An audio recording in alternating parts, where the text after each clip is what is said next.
క్రీస్తునందు అతి మిక్కిలిగా మమ్మల్ని ప్రేమించినటువంటి మా ప్రియ పరలోకపు తండ్రి, మీ ఉన్నతమైన మీ ఘనమైన నామానికి వందనాలు, స్తోత్రాలు. ఇదిగోనయ్యా, మీరు మాకు ఇచ్చినటువంటి గ్రంథం పరిశుద్ధమైన గ్రంథంనైనా, మీ ప్రేమ లేఖనైనా మేము మీ దగ్గరకు రావాలని మీ మార్గమును నాయన మా ముందు పెట్టారు.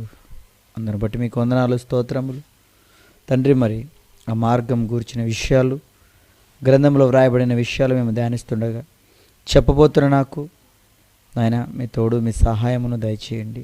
వింటున్న వారు కూడా చక్కగా వినడానికి వినగలిగే మంచి మనసును వారికి దయచేయమని యేసుక్రీస్తు నామములో ఈ ప్రార్థన అడుగుచున్నాను తండ్రి, ఆమేన్. ప్రేమైన దేవుని వాళ్ళారా, ప్రభువైన యేసుక్రీస్తు వారి పరిశుద్ధమైన నామంలో మీ అందరికీ నా హృదయపూర్వకమైన వందనములండి. మరి ఈ సమయంలో ఒక చక్కటి పాఠాన్ని మనం ధ్యానిద్దాం. డిప్లొమా ఇన్ బైబిల్ థియాలజీ 2వ సంవత్సరం గాను నేటికి ఏర్పాటు చేయబడిన పాఠం, దైవోగ్రతకు పాత్రులు ఎవరు. ఏమండి, మళ్ళొకసారి చెప్తున్నాను, పాఠం పేరు దైవోగ్రతకు పాత్రులు ఎవరు. ఏమండి, మరి diploma in Bible theology 2nd ఇయర్లో న్యూ కొత్త పాఠం అండి ఇది. దయచేసి మరి ఆలోచించాలి. ప్రియులారా, Bible open university India international వారు ఈ పాఠాన్ని పెట్టడానికి గల కారణం, దేవుడు కూడా ఉగ్రుడవుతాడా, ఆయన కూడా ఉగ్రత ఉంటుందా, ఉంటే దానికి పాత్రులు ఎవరు అనేది ఖచ్చితంగా తెలుసుకోవాలి. ఎందుకంటే దేవుని గూర్చిన ఆలోచన ఏమండి మనుషులకు ఉందా? అసలు దేవుణ్ణి ఏ కోణంలో మనుషులు చూస్తున్నారు? ఏ కోణంలో చూస్తున్నారంటే, దేవుడంటే ఆయన అవసరాలను తీర్చేవాడు. ఏమండి, దేవుడు అంటే అవసరాలను తీర్చేవాడు, మనిషి అడిగేవాడు, దేవుడు వరాలు ఇచ్చేవాడు, దేవుడు కోరికలు తీర్చేవాడు అని ఈరోజు దేవుని మీద మరి ఎన్నెన్నో మరి కోరికలు కలిగి దేవుడు అంటే అవి చేస్తాడు, ఇవి చేస్తాడు, ఆయన ఆపదల మొక్కులవాడు, అవసరాలు తీర్చేవాడు అనుకుంటున్నారు. కానీ మరి దేవుడు అంటే ఆయన ఎవరు, ఆయన ఎలా ఉంటాడు, ఆయనకు ఒక మనసు ఉందా, ఉంటే ఆయన మనసులో ఎలాంటి కోరికలు ఉంటాయి అనే విషయాలు ఈరోజు మరి మనిషి ఆలోచిస్తున్నాడా అంటే ఆలోచించటం లేదు. కేవలం దేవుడు అంటే ఆయన మనకేదైనా అవసరం వస్తే, మనం ఏదైనా కష్టాల్లో ఉంటే వేడుకునేవాడు, మనం అడిగేవాళ్ళం, ఆయన ఇచ్చేవాడు అన్నట్టుగా మనుష్యులలో ఉండిపోయింది. ప్రియులారా, ఒక విషయము పౌలు గారు రాస్తున్న ఆ విషయాన్ని ఒకసారి బైబిల్లో చూద్దామండి. మనం కొరింథీయులకు రాసినటువంటి మొదటి పత్రిక 15వ అధ్యాయము, కొరింథీయులకు రాసినటువంటి మొదటి పత్రిక 15వ అధ్యాయము 34వ వచనాన్ని మనం చదువుకుందామండి ఒకసారి. కొరింథీయులకు రాసినటువంటి మొదటి పత్రిక 15వ అధ్యాయము ఏమండి 34వ వచనము ఏమంటున్నాడో చూడండి. అక్కడ, నీతి ప్రవర్తన గలవారై మేల్కొని పాపము చెయ్యకుడి, దేవుని గూర్చిన జ్ఞానము కొందరికి లేదు, మీకు సిగ్గు కలుగుటకై ఇట్లు చెప్పుచున్నాను. ఏమండి, నీతి ప్రవర్తన గలవారై మేల్కొని.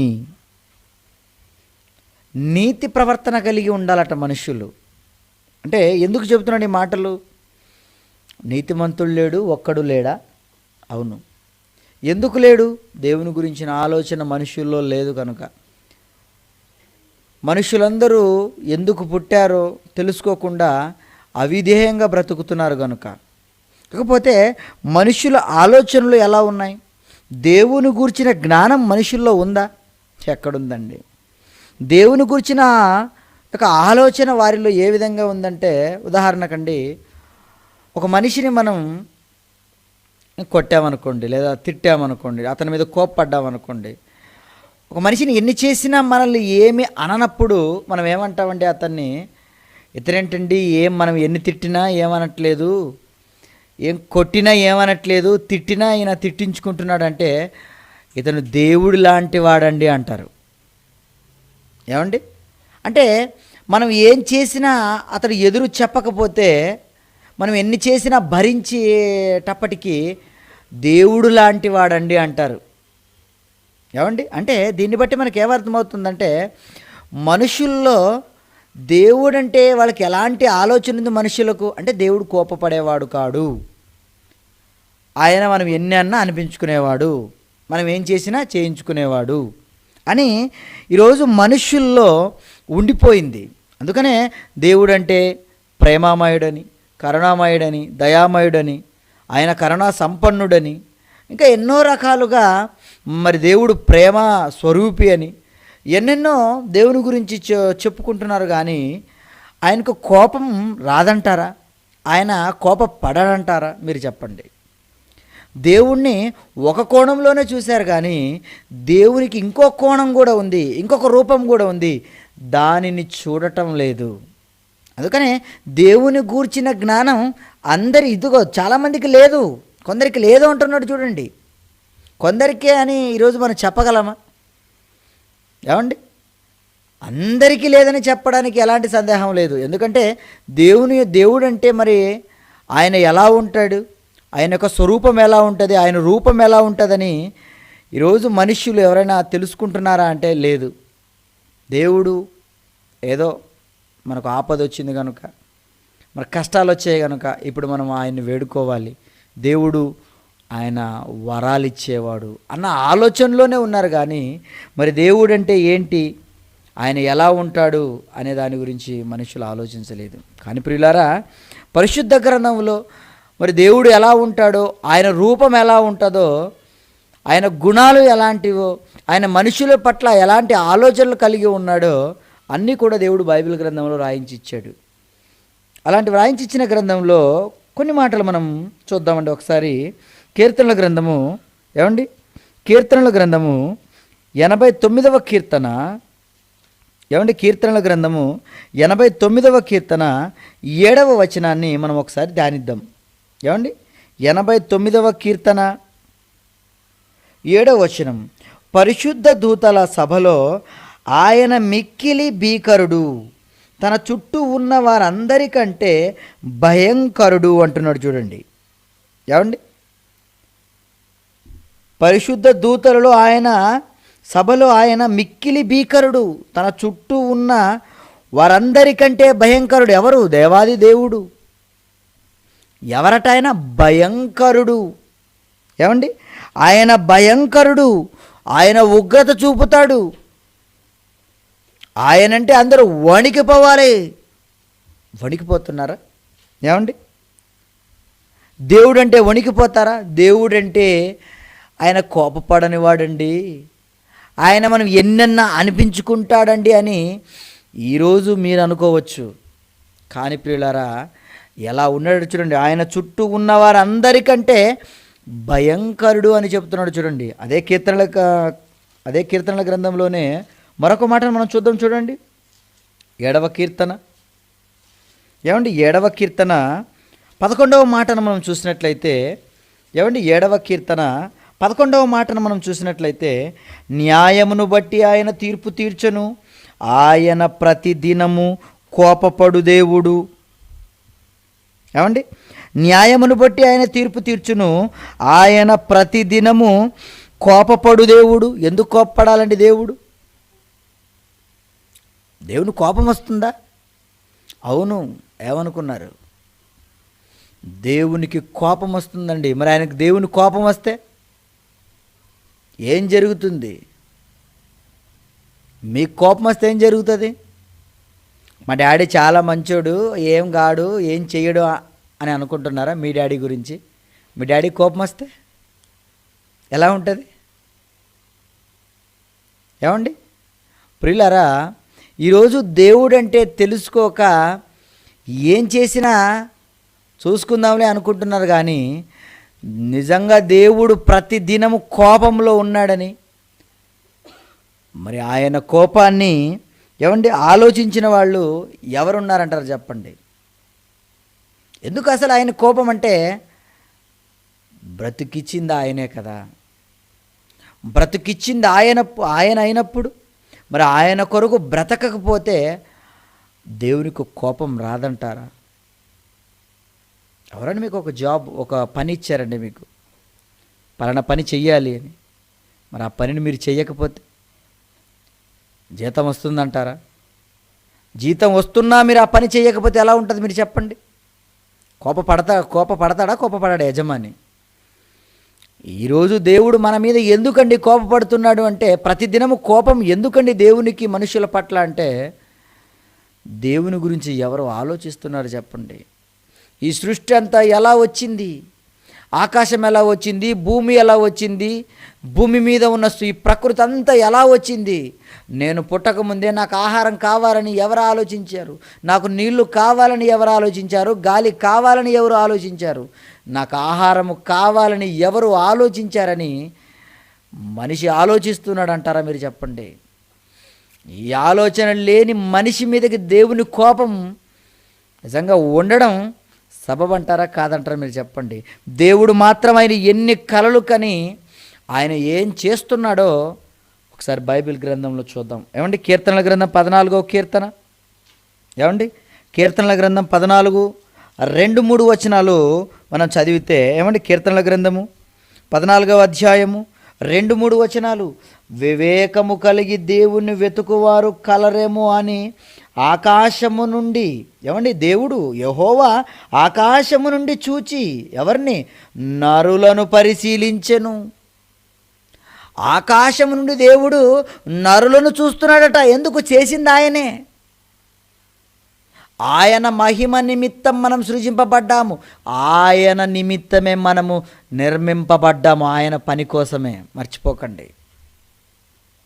ఈరోజు నువ్వు జీవము కలిగి చలించుచున్నావు, నువ్వు నడుస్తున్నావు, తిరుగుతున్నావు, నీలో ప్రాణం ఉంది నీ శరీరంలో అంటే నిన్ను ఆయన పోషిస్తున్నాడు, నిన్ను ఆయన నిలబెట్టాడు తల్లి గర్భంలో, నీకు జీవాన్ని పోషింది ఆయనే.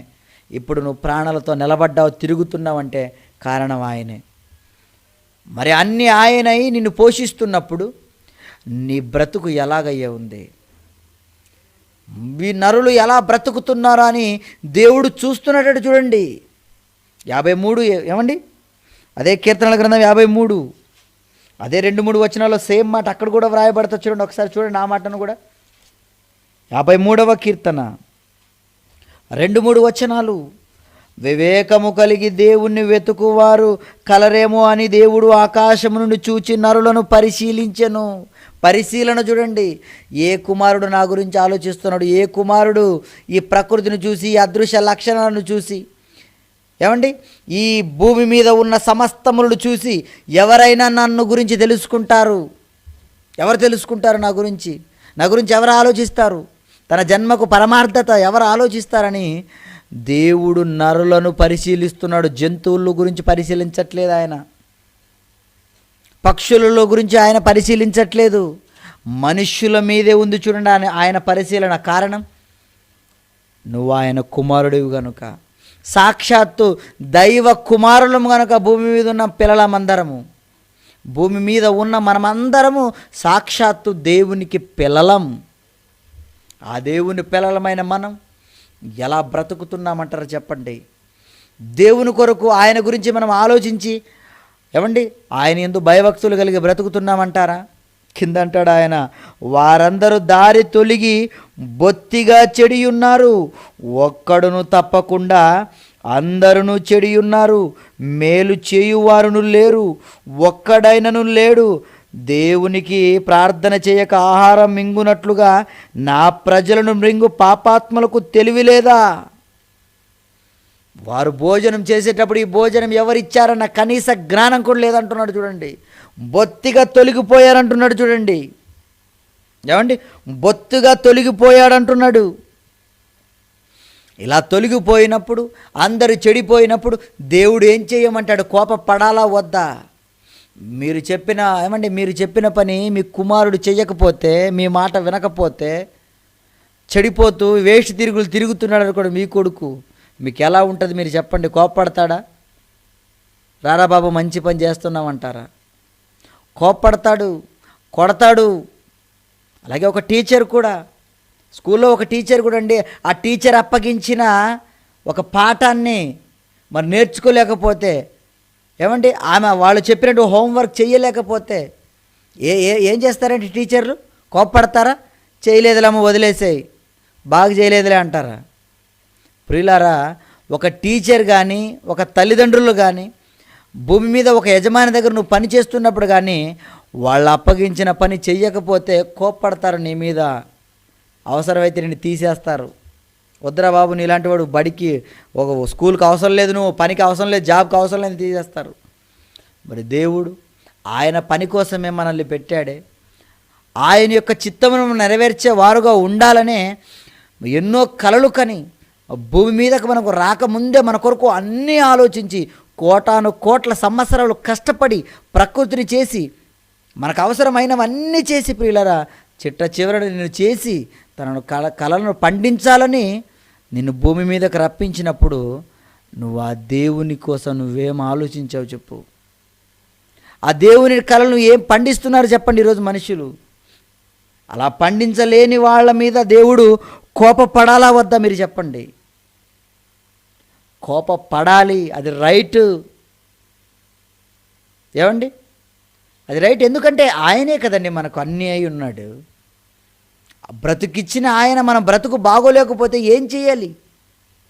కోపపడాలి. కనుక ఆయన ప్రతి దినము కోపపడుతున్నాడు. కోపపడి ఏం చేస్తున్నాడు?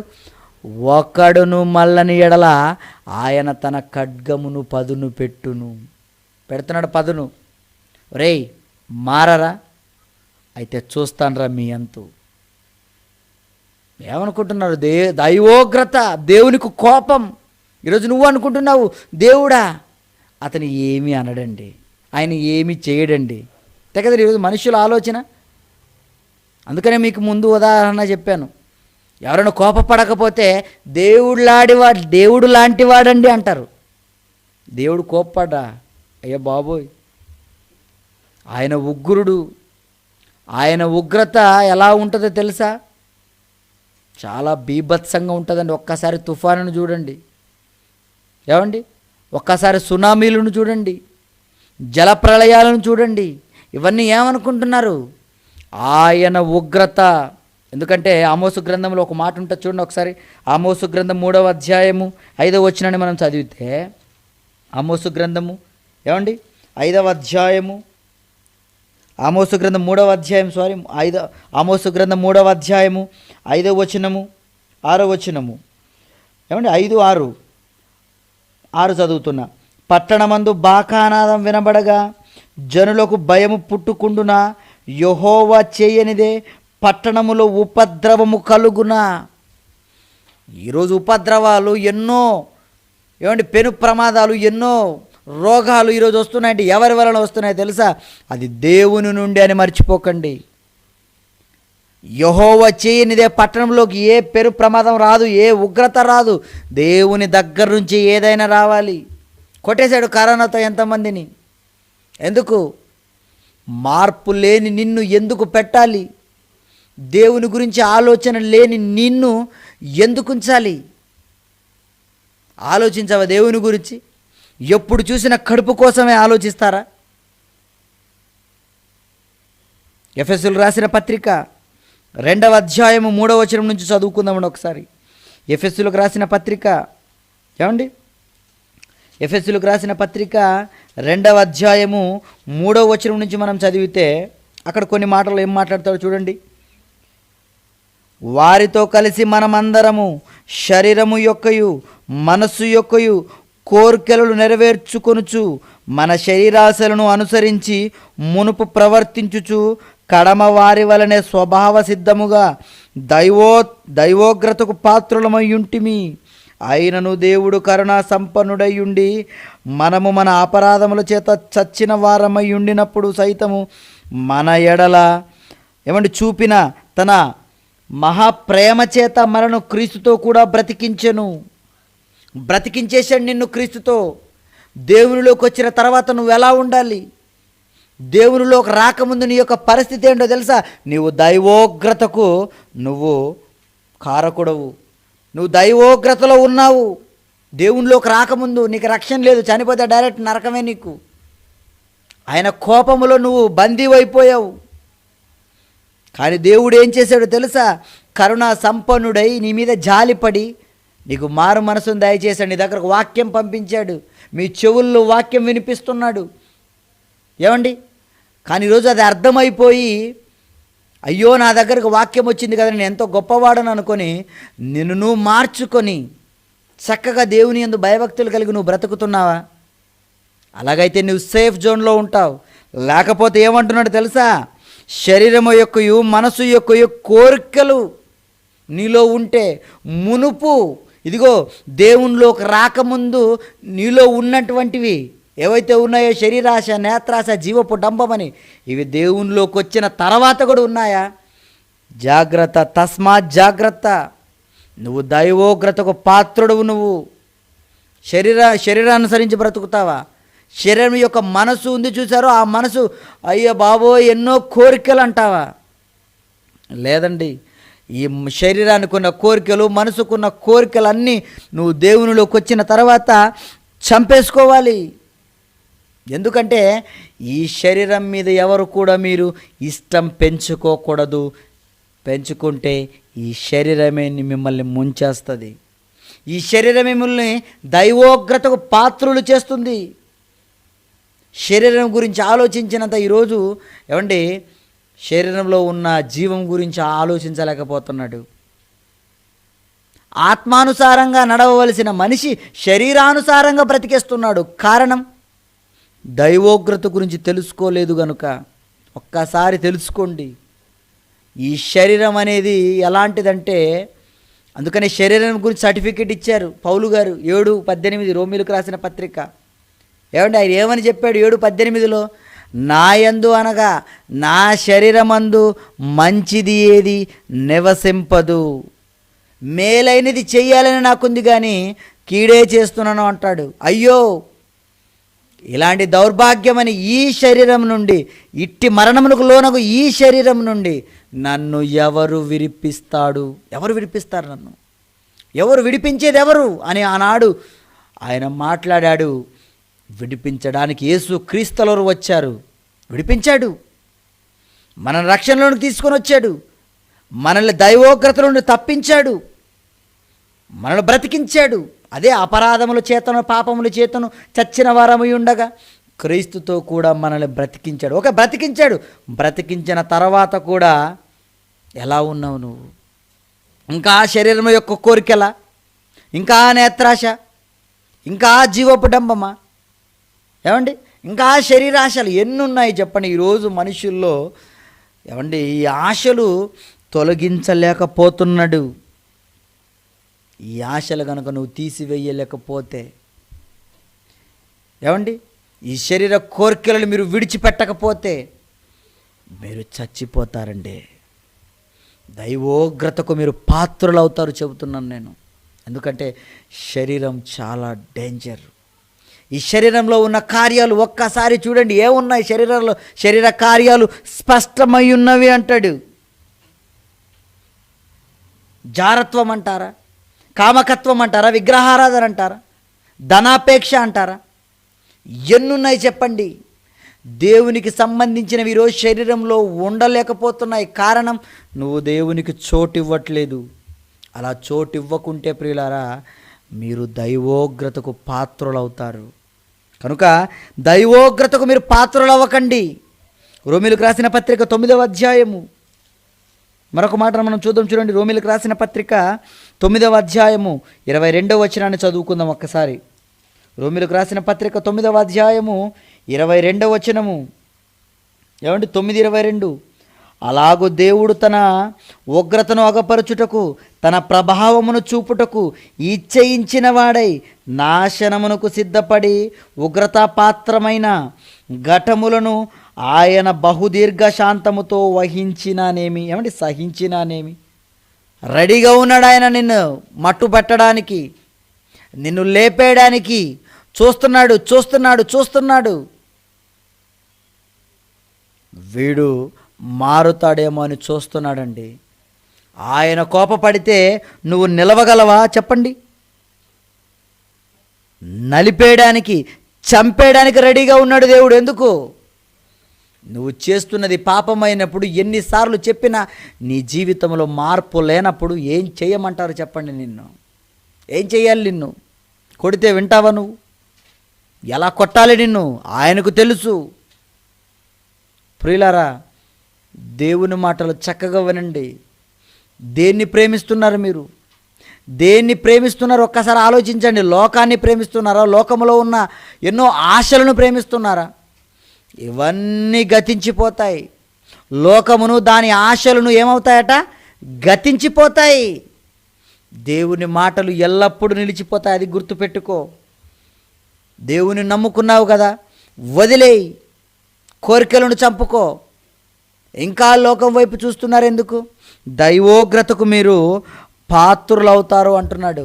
ఎంతమంది దైవోగ్రతకు పాత్రులు అవుతారంటే అందరూ పాత్రులు అవుతారు. అందరూ నాశనానికి సిద్ధంగా ఉన్నారు. ఎందుకు అందరూ?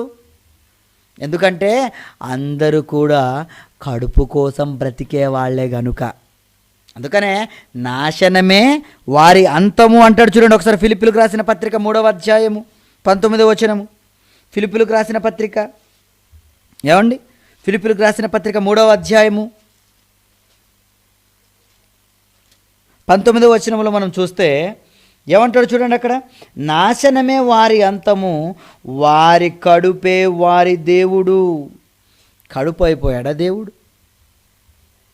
కడుపు దేవుడా? అందుకనే కదండి ఈ కడుపు కోసం ఏం చేశారంటే, వయ్య బాబోయ్, కోటి విద్యలు. ఎన్ని విద్యలట? కోటి విద్యలు. ఈ కడుపు కోసం ఏ పనైనా, చదువు లేకపోయినా బ్రతికేస్తుంటాడు బ్రహ్మాండంగా. ఏమండి? చదువు లేనివాడు నాకు చదువు లేదండి, బ్రతకడం ఇబ్బంది అయిపోయిందండి అంటాడా? లేదు, చదువు లేనివాడు కూడా కోట్లు సంపాదించాడు. కానీ అదేంటో విచిత్రం, దేవునిలో మాత్రం ఎందుకయ్యా దేవుని కోసం మీరు బ్రతకట్లేదయ్యా అంటే, చదువు లేదండి మాకు. కారణం సరిపోదు. నీ కడుపు కోసం అయితే చదువు లేదు అని లేదు, ఏదైనా నువ్వు సాధించగలుగుతున్నావు. మరి దేవుని కోసమైతే చదువు అని చెబుతారా? సరిపోదు. నువ్వు ఏ కారణం కూడా సరిపోదండి. ఎందుకంటే ప్రియులారా, కడుపు కోసం కోటి విద్యలు నువ్వు కనిపెట్టావు కదా, మరి దేవుని కోసం, ఆ కడుపుని చేసిన దేవుని కోసం నువ్వేం చేశావు? అందుకనే మనుషులందరూ ఏమయ్యారో తెలుసా? దైవోగ్రతకు పాత్రులయ్యారు. నాశనమే వారి అంతము. దేవుడు డిసైడ్ చేశాడు చూడండి. ఇంకా ఎందుకు? విసిగిపోయాడండి దేవుడు. ఏడిపించారు దేవుణ్ణి, ఏడిపించారు. ఆకాశమా ఆలకించు, భూమి చెవియొగ్గు అని. ఏమండి? దేవుడు తన సేవకులతో మాట్లాడుతున్నాడు. ఎందుకు?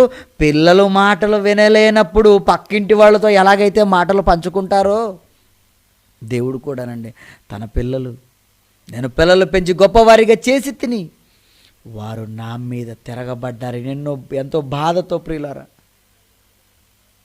పంచభూతాలతో పంచుకుంటున్నాడు తన బాధను. అంటే కారణం ఏంటో తెలుసా? మనమందరము దైవోగ్రతకు పాత్రలమై ఉన్నాము.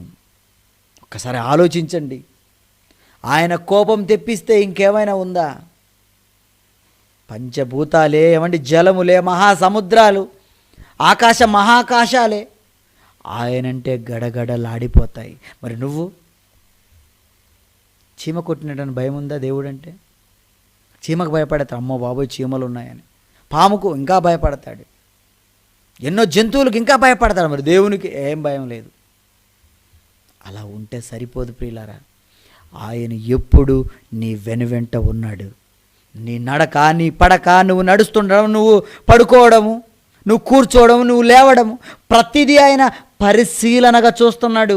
ప్రతిదీ లెక్కే. ఆలోచించి ఒక్కసారి, నీ బ్రతుకు ఎలా ఉంది?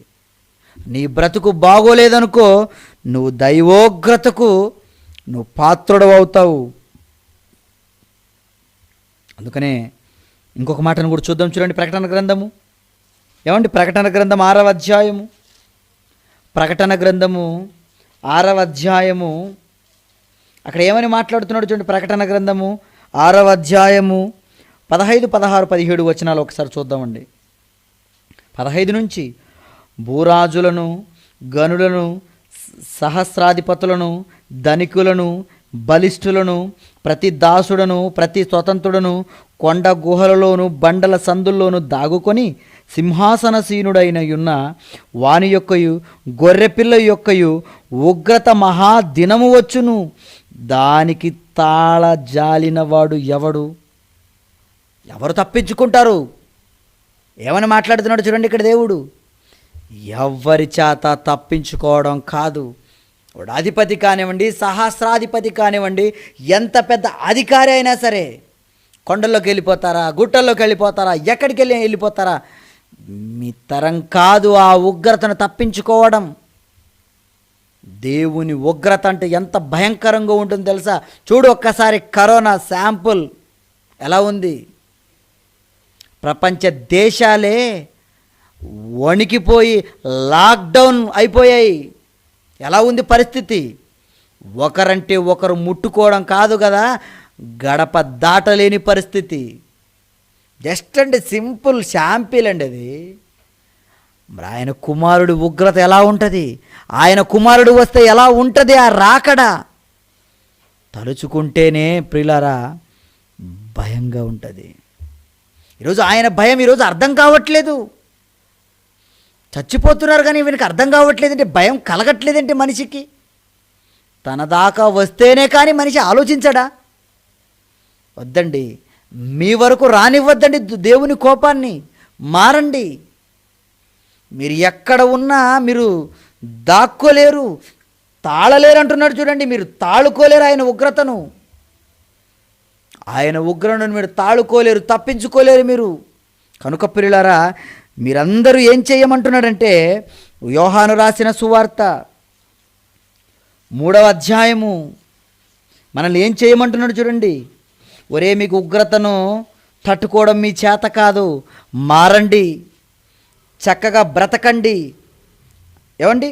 యోహాను రాసిన సువార్త 3వ అధ్యాయం 36వ వచనం నుంచి, కుమారుని యందు విశ్వాసముంచు వాడే నిత్య జీవము గలవాడు, కుమారునికి విధేయుడు కానివాడు జీవము చూడడు గాని దేవుని ఉగ్రత వాని మీద నిలిచియుండును. ఇదిగో నీకు ఒక ఆఫర్. నా కుమారుడు ఉన్నాడు, యేసుక్రీస్తుల వారు. ఆయన ప్రాణం పెట్టాడు మీ అందరి కోసం. నా కోపాన్ని చల్లార్చినది ఆయనే. మీరు ఇప్పుడు ఆయన మార్గంలో ఉంటారా? ఎందుకంటే నా కుమారుడు చెప్పాడు, నేనే మార్గం, నేనే జీవం, నేనే సత్యం అని. నా కుమారుడి ద్వారా మీరు నా దగ్గరకు వస్తారు. అలా రావడానికి మీరు సిద్ధపడుతున్నారా? అలాగైతే అదే అంటున్నాడు చూడండి, కుమారు యందు విశ్వాసం ఉంచువాడే. నా కుమారుడి మీద నమ్మకం ఉంచే యేసుక్రీస్తులో మీరు నమ్ముకున్నారా? విశ్వాసం ఉంచారా? ఎలాంటి విశ్వాసం? పిల్లలు పుడతారని విశ్వసించావా? కుమారుని యందు పొలాలు ఏదైనా ఆస్తులు రావాలని, ఏమండి బాగా పండాలని పొలాలు, ఇలా విశ్వాసం ఉంచావా? కాదు. అసలు విశ్వాసం అంటేనే అదృశ్యమైనవి ఉన్నవనుటకు రుజువు అంటాడు. ఈరోజు పరలోకం మనకు కనిపించదండి. మన అన్న అయినటువంటి యేసుక్రీస్తులో పరలోకం గురించి ఎంతో గొప్పగా చెప్పాడు. మరణించిన తర్వాత బ్రతుకు మనకు ఎలా ఉంటుందో తెలీదు, చూపించాడు ఆయన 3 రోజులు మృత్యుంజయుడు అయిపోయి. పరలోకం ఎలా ఉంటుందో, నరకం ఎలా ఉంటుందో, చావు తర్వాత బ్రతుకు ఎలా ఉంటుందో, ఈ విషయాలన్నీ మనం తెలుసుకున్న తర్వాత మనం కూడా పరలోకానికి వెళ్ళాలని, దేవుని కొరకే మనం బ్రతుకుతున్నామని యేసుక్రీస్తుల వారిలో మనం ఇవన్నీ విషయాలు తెలుసుకున్న తర్వాత ఆయన యందు విశ్వాసం ఉంచిన నమ్మకం ఉంచి వీటిని బట్టి మనం దేవుని నమ్ముకుంటే నిత్య జీవం మనకు. ఈ భూమి మీద మనం ఇదిగో వీటి శరీరం కోసం కాదు బ్రతకవలసింది, దేవుని కోసం బ్రతకాలి. దేవుని కొరకు ఈ శరీరాన్ని నువ్వు నలగొట్టాలి. అలా నలగొట్టినప్పుడే ఏమవుతుందో తెలుసా? నువ్వు నిత్య జీవం గలవాడివి. దేవుని ఉగ్రత నీ మీద నిలవదు. లేదా నువ్వు ఒకవేళ నేను పంపిన కుమారుడి యందు నువ్వు విధేయుడుగా లేవా? అవిధేయుడుగా నువ్వు ఉన్నావా? యేసుక్రీస్తుల వారు చెప్పినట్లు నీ జీవితం లేదా? అయితే నీ మీద దేవుని ఉగ్రత నిలిచి ఉంటుంది అంటున్నాడు చూడండి. యేసుక్రీస్తు చెప్పినట్లు మీ జీవితం లేదా? ఆయన మీద మీకు నా విశ్వాసం మీకు లేదా? నమ్మకం మీరు పెట్టుకోలేదా? నామమాత్రంగా మీరు ఉన్నారా? నామమాత్రంగా ఉంటే యేసుక్రీస్తు నమ్ముకున్నామంటే ఏం సరిపోతుంది? నేను చెప్పిన ప్రకారం మీరు చెయ్యక ప్రభువా ప్రభువా అని నన్ను పిలుచుట ఎందుకు అన్నాడు ఆయన. ఎందుకు? యేసుక్రీస్తుని నమ్ముకున్నామని చెప్పి అస్తమానం ప్రభువా ప్రభువా కాదు, నా తండ్రి చిత్త ప్రకారం చేయాలి. చేస్తున్నారా? అలా చేసేవాళ్లే నిత్య జీవానికి పాత్రులు. అలా చేయని వాళ్ళు కుమారుడికి విధేయులుగా అవిధేయులుగా ఎంతమంది ఉన్నారు? విధేయులుగా ఎంతమంది ఉన్నారో అవిధేయులుగా ఎంతమంది ఉన్నారు? అవిధేయులే ఉన్నారు. ఈరోజు క్రీస్తు నమ్ముకొని క్రీస్తుని ఉన్నామని అనుకున్న వాళ్ళు కూడా అవిధేయులే. కారణం, క్రీస్తు చెప్పినట్లు లేదు బ్రతుకు. అలాంటి వాళ్ళ మీద ఏముంటుందట అండి? దేవుని ఉగ్రత ఉంటుందట. కనుక ఏం చేయాలి? దేవుని ఉగ్రత నీ మీద నిలిచి ఉండకూడదంటే వెళ్ళు, కుమారునిది విశ్వాసం ఉంచు. కీర్తన గ్రంథంలో ఉంటుంది చూడండి ఆ మాట. కీర్తన గ్రంథం 2వ కీర్తన 12వ మాట. ఏమండి? 2వ కీర్తన 12వ మాటను మనం చూస్తే, ఆయన కోపము త్వరగా రగులుకొనును. ఏమనుకుంటున్నారు? కోపం త్వరగా. ఎందుకు కోపం త్వరగా? ఎన్ని చేశానురా మీకు. ఏమండి? కోపం త్వరగా వస్తుందంటే కారణం ఏంటి? ఆల్రెడీ చాలాసార్లు విసిగించారని. ఇక్కడ ఆయన కోపము త్వరగా రగులుకొనునంటే ఎన్ని చేసినా మీరు నమ్మటం లేదురా. కనుక త్వరగా రగులుకొను కనుక మీరు ఏం చేయాలి? కుమారుని ముద్దు పెట్టుకొనుడి, లేని ఎడల ఆయన కోపించును. వెళ్ళిపో యేసుక్రీస్తుల వారి దగ్గరికి. ఆయన ఏం చేస్తాడు? మీ తరపున విజ్ఞాపన, అయ్యా ఈ సంవత్సరం కూడా ఉండనిమ్ము, నేను దాని చుట్టూ త్రవ్వాను, ఎరువు వేశాను, నీళ్లు వేశాను, అది ఫలిస్తుందయ్యా. నీ తరపున వేడుకుంటాడు ఆయన, నీకు రక్షణ ఆయన. ప్రియులారా, ఎంతమంది క్రీస్తును ముద్దు పెట్టుకుంటున్నారంటే ఆయన చెప్పిన బాటలో నడుస్తున్నారు. ఏమండి? క్రీస్తుని నమ్ముకున్న తర్వాత కూడా ఒకవేళ మన జీవితాలు బాగోలేవనుకోండి, ఏమండి? ఎఫెసీయులకు రాసిన పత్రిక ఇంకొక మాట కూడా చూద్దాం చూడండి. ఎఫెసీయులకు రాసిన పత్రిక 5వ అధ్యాయము, ఎఫెసీయులకు రాసిన పత్రిక 5వ అధ్యాయము 4, 5, 6 వచనాలు చూద్దామండి ఒకసారి. ఎఫెసీయులకు రాసిన పత్రిక, ఏమండి, 5వ అధ్యాయము 4, 5 వచనాలు. క్రీస్తు నమ్ముకున్న తర్వాత కూడా నా కుమారుని ముద్దు పెట్టుకొనుడి, ఇదిగో ఆయన మీకు నిత్య జీవం కలుగజేస్తాడు. ఒకవేళ ఆయనను మీరు నమ్ముకోలేదా, అవిధేయులుగా మీరున్నారా, నా కుమారుని విశ్వాసం ఉంచక ఉగ్రత నిలిచి ఉంటుందన్నాడు కదా. మరి ఒకవేళ క్రీస్తుని నమ్ముకుంటే మన జీవితాలు ఎలా ఉండాలి, నమ్మకపోతే ఎలా ఉండాలి? అదే ఇక్కడ చెప్పబడుతుందండి మాట. 4వ వచనం నుంచి ఏమంటున్నారు చూడండి. కృతజ్ఞత వచనమే మీరు ఉచ్చరింపవలను కానీ మీరు బూతులైనను పోకిరి మాటలైనను సరసోక్తులైనను ఉచ్చరింపకూడదు. నిజంగా నా కుమారుని యందు మీరు విశ్వాసం ఉంచారా? అయితే నా కుమారుడు ఎలా ఉన్నాడో మీరు అలా ఉండండి. ఎలా ఉండమంటున్నాడు? కృతజ్ఞత వచనమే మీరు ఉచ్చరింపవలను. మీరు మాట్లాడితే అవసరమైనదిగా ఉండాలి కానీ అనవసరమైనదిగా ఉండకూడదు. కృతజ్ఞత వచనమే దీవెనపు మాటగా ఉండాలి, అవతల వాళ్ళను ఆదరించే మాటగా ఉండాలి, ఏమండి, ఆదుకునే మాటగా ఉండాలి. ఏమండి, మీకు అర్థమవుతుందా? ఒక మేలు పొందిన తర్వాత మీరు కృతజ్ఞత, థ్యాంక్స్ అండి, ఆ యొక్క లక్షణం మేలు పొందిన తర్వాత మీలో ఆ యొక్క కృతజ్ఞత మీలో ఉందా? ఒకసారి ఆలోచించండి. కృతజ్ఞత వచనమే మీలో ఉండాలి, మీరు ఉచ్చరింపవలను కానీ మీలో బూతులైనను పోకిరి మాటలైనను సరసోక్తులైన మీరు ఉచ్చరింపకూడదు. ఉన్నాయా? అయ్య బాబోయ్, అందరిలో ఇవే ఉన్నాయి. బూతులు చెప్పలేము, ఇంకా చాలా ఉన్నాయి. క్రైస్తవుల్లో కూడా బూతులు. ఎన్ని బూతులంటే నిజంగా చెప్పలేమండి. చాలా మాట్లాడేస్తున్నారు. కారణం, దేవుని ఉగ్రత మీ మీద నిలిచి ఉంటుంది. చూడండి, ఈ లక్షణాలు మీలో ఉంటే, ఈ లక్షణాలు మీలో ఉంటే, ఇదిగో ఇప్పుడు చదువుతున్న లక్షణాలన్నీ మీలో ఉంటే దేవుని ఉగ్రత మీ మీద నిలిచి ఉంటుంది. అదే అంటున్నాడు చూడండి, ఉచ్చరింపకూడదు, ఇవి మీకు తగవు. వ్యభిచారి అయినను అపవిత్రుడైనను విగ్రహారాధికుడైన యున్న లోబి అయినను క్రీస్తు యొక్కయు దేవుని యొక్కయు రాజ్యమునకు హక్కుదారుడు కాడున సంగతి మీకు నిశ్చయముగా తెలియను. వ్యభిచారి, విగ్రహారాధికుడు, ధనాపేక్ష గలవాడు, జారత్వము గలవాడు, లోబి అయినవాడు, అబద్ధాలు మాట్లాడేవాడు, ఇలాంటి వాళ్ళు ఎవరైనా ఉంటే వాళ్ళు ఏమంటున్నాడు? దేవుని రాజ్యమునకు హక్కుదారుడు కాడు. వాడు దేవుని ఉగ్రతకు పాత్రుడు. వాని కొరకు నాశనం ఎదురు చూస్తుంది. నరకం రెడీగా ఉంది. మీకు అర్థమవుతుందా? దేవుని ఉగ్రతకు పాత్రులు ఎవరు? ఇదిగో ఈ క్వాలిటీస్ అన్నీ నీలో ఉన్నాయో లేదో నువ్వు ఒక్కసారి చెక్ చేసుకో. క్రీస్తుని నమ్ముకున్నావా? నువ్వు క్రీస్తు దగ్గరకు వచ్చావా? అయితే ఎలా ఉండాలి నువ్వు? నీలో ఇవన్నీ ఉండకూడదు అంటున్నాడు. చూడండి 6వ వచనం, వ్యర్థమైన మాటల వలన ఎవడును మిమ్మల్ని మోసపరచనీయకుడి. ఇట్టి క్రియల వలన దేవుని ఉగ్రత అవిధేయులైన వారి మీదకి వచ్చును గనుక అట్టి వారితో పాలివారయ్యుండకుడి. ఇలాంటి వేస్ట్ మాటల వలన దేవుని ఉగ్రత వచ్చేస్తుంది వాళ్ళ మీదకి, అవిధేయుల వారి మీదకి. కనుక నువ్వు అలాంటి మాటలు ఎవరైనా మాట్లాడుతుంటే అలాంటి వాళ్ళతో నువ్వు కలిసి ఉండవద్దు. ఎందుకు? మోసపోకుడి. దుష్ట సాంగత్యము మంచి నడవడిని చెడుపును. నువ్వు దుష్టులతో ఉన్నావనుకో, దేవుని కోపం ఆల్రెడీ వాళ్ళ మీదకి ఉండదు. నువ్వు ఇప్పుడు అలాంటి వాళ్ళతో ఉంటే కనుక ఒక్కసారి ఆలోచించండి. ఎలా ఉన్నారు మీరు? బాగున్నారా? ఎలాంటి వాళ్ళతో మీ స్నేహం? దుష్ట సాంగత్యం మీలో ఉందా? వద్దండి.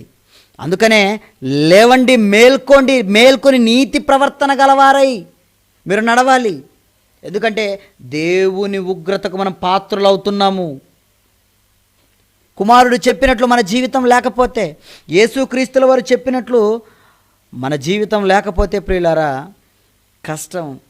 దేవుని ఉగ్రత మన మీదకి వచ్చేస్తుంది. అది తప్పించడానికి, అది తాళడానికి మనం ఎవరం? ఎంతటి వాళ్ళం? ఏ కొండల్లో దాక్కోగలం? ఏ గుహల్లో దాక్కోగలం? ఎక్కడికి వెళ్ళి నిన్ను దాచుకోలేవు. ఎవరు కూడా నిన్ను తప్పించలేరు. ఎందుకంటే మన జీవితాన్ని మనం మార్చుకోవాలి. పూర్వమందు మీరు చీకటి ఉంటిరి, ఇప్పుడు మీరు వెలుగు సంబంధులు. చీకట్లో ఉన్నట్లుగానే ఏమండి దేవునిలోకి వచ్చిన తర్వాత ఎలా ఉన్నారు మీరు? మొదట ఎలా ఉన్నారో తర్వాత కూడా అలాగే ఉన్నారా? ఈరోజు క్రైస్తవ జీవితాలలో పెద్దగా తేడా ఏముండదండి. దేవునిలోకి రాకముందు ఎలా ఉంటారో వచ్చిన తర్వాత కూడా ఏదో 1 సంవత్సరం లేదా 2 సంవత్సరాలు లేదా 3 సంవత్సరాలు ఉంటారు అంతే. తర్వాత మళ్ళీ సాదా సీదా లైఫ్. అది సరిపోదు. మీలో నీతి కనపడాలి అంటున్నాడు. చూడండి, నీతి కనపడాలి, లేకపోతే దేవుని కోపం మీ మీదకి వస్తుంది. ఎక్కడి నుండి వస్తుంది తెలుసా దేవుని కోపం? రోమీయులకు రాసిన పత్రిక ఏమండి 1వ అధ్యాయం 18వ వచనం. రోమీయులకు రాసిన పత్రిక 1వ అధ్యాయము, రోమీయులకు రాసిన పత్రిక 1వ అధ్యాయము 18వ వచనంలో మనం చూస్తే ఇక్కడ ఏమంటాడో చూడండి ఒకసారి. రోమీయులకు రాసిన పత్రిక 1వ అధ్యాయము 18వ వచనం, దుర్నీతి చేత సత్యమును అడ్డగించు మనుష్యుల యొక్క సమస్త భక్తిహీనత మీదను దుర్నీతి మీదను దేవుని కోపము పరలోకము నుండి బయలుపరచబడుచున్నది. అక్కడి నుండే చూస్తున్నాడు ఆయన నిన్ను. నీ దుర్నీతి, నీలో ఉన్నటువంటి దుర్నీతి అది సత్యమును అడ్డగిస్తుందా? నువ్వు భక్తిహీనంగా ఉన్నావా? ఈ భక్తిహీనంగా నువ్వు ఉండి నీలో దుర్నీతి ఉంటే దేవుని కోపం నీ మీదకి వచ్చేస్తుంది. దేవుని కోపం నీ మీదకి వచ్చేస్తుంది. మరి అలా రాకుండా ఉండాలంటే యేసుక్రీస్తుల దగ్గరకు రా. ఆయన ఏం చెప్పాడు? ఎలా బ్రతకమన్నాడు? దెస్సలోనికలకు రాసిన మొదటి పత్రిక ఏమండి, దెస్సలోనికలకు రాసినటువంటి మొదటి పత్రిక ఏమంటున్నాడు చూడండి. అక్కడ మొదటి పత్రిక 1వ అధ్యాయము 10వ వచనం.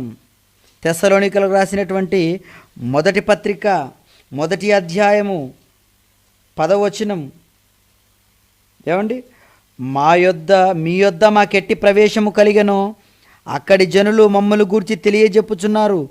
మరియు మీరు విగ్రహములను విడిచిపెట్టి జీవము గలవాడును సత్యవంతుడునగు దేవునికి దాసులగుటకును దేవుడు మృతులను లేపిన యేసు అనగా రాబోవు ఉగ్రత నుండి మనను తప్పించుచున్న ఆయన కుమారుడైన యేసు. మళ్ళీ చదువుతాం చూడండి, ఆ మాట ఎంత బాగుంటుందో. రాబోవు ఉగ్రత నుండి మనలను తప్పించుచున్న ఆయన కుమారుడైన యేసు. ఎవరు తప్పిస్తున్నారు రాబో ఉగ్రత నుండి? యేసుక్రీస్తుల వారండి. నిజం. ఈ 2022 సంవత్సరంలో మనం అడుగుపెట్టి ఇదిగో మొదటి నెలలో మనం వెళుతున్నామంటే ఎవరు తప్పించారో తెలుసా? దేవుని ఉగ్రతలో నుండి నిన్ను దేవుడు తప్పించాడు. యేసుక్రీస్తుల వారు తప్పించారు నిన్ను.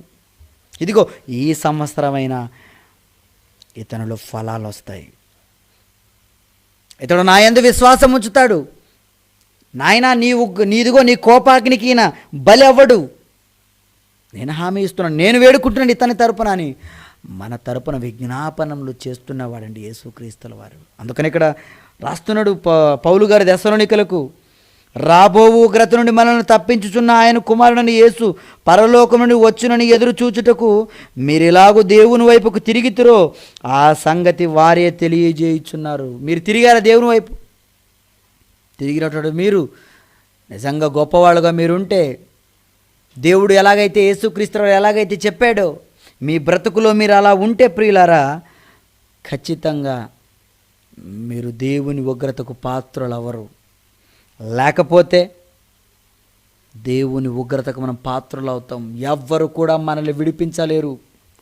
అదే దెస్సలోనికలకు రాసిన పత్రిక ఏమండి, మొదటి పత్రిక 5వ అధ్యాయము, ఏమండి దెస్సలోనికలకు రాసిన పత్రిక అదే పత్రిక 5వ అధ్యాయము 9వ వచనాన్ని కూడా మనం చూస్తే, ఎందుకనగా మన ప్రభు అయిన యేసుక్రీస్తు ద్వారా రక్షణ పొందుటకే గాని దేవుడు మనలను నియమించను గాని ఉగ్రత పాలు అగుటకు నియమింపలేదు. ఇదిగో దేవునిలోకి వచ్చాం మనం, రక్షణలోనికి రావాలనే కదండి.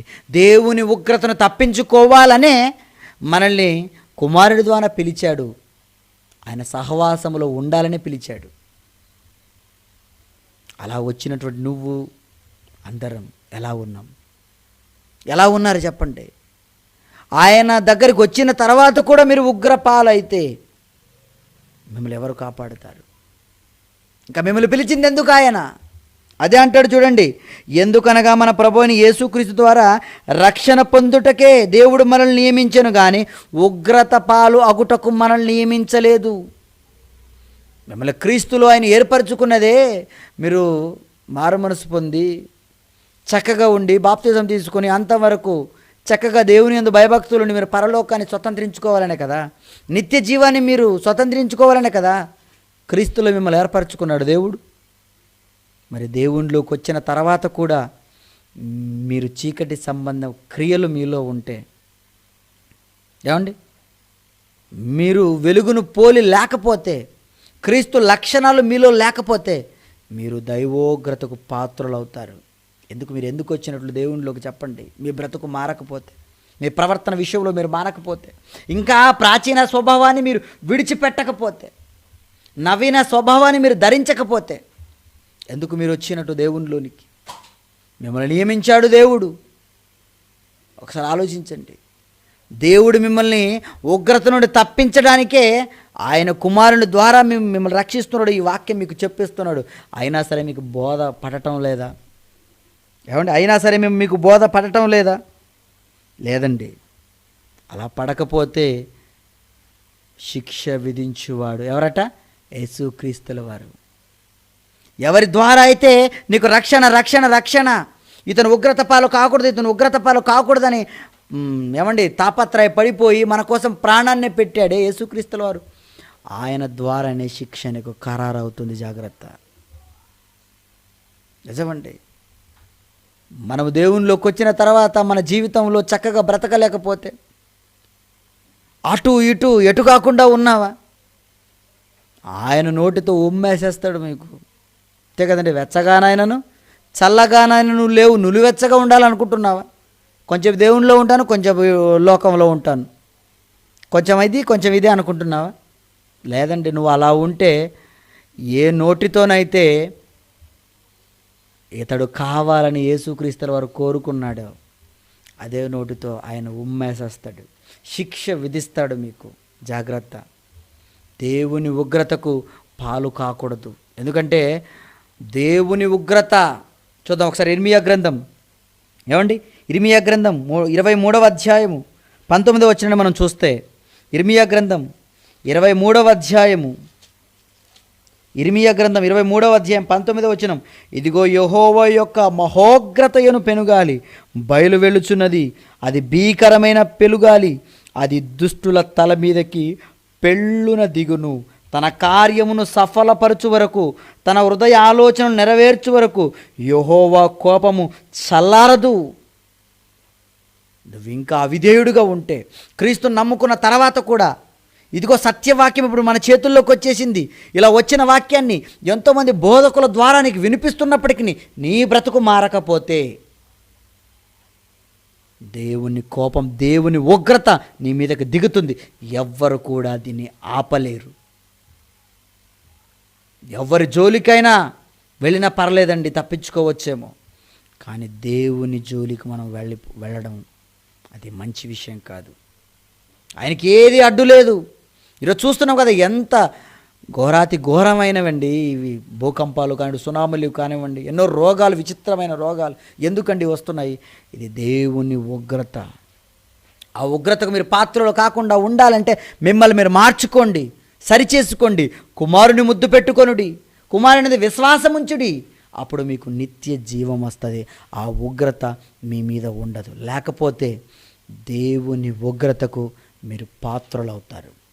ఓకేనండి. కనుక ఈ పాఠం విన్న మీరు దేవుని ఉగ్రతకు పాలు కాకుండా, ఇదిగో ఆయన పంపిన యేసుక్రీస్తుల వారందు విశ్వాసం ఉంచి నిత్య జీవానికి వారసులు కావాలని ఈ మాటలు చెబుతూ ముగిస్తున్నాను. ప్రార్థన చేసుకుందాం.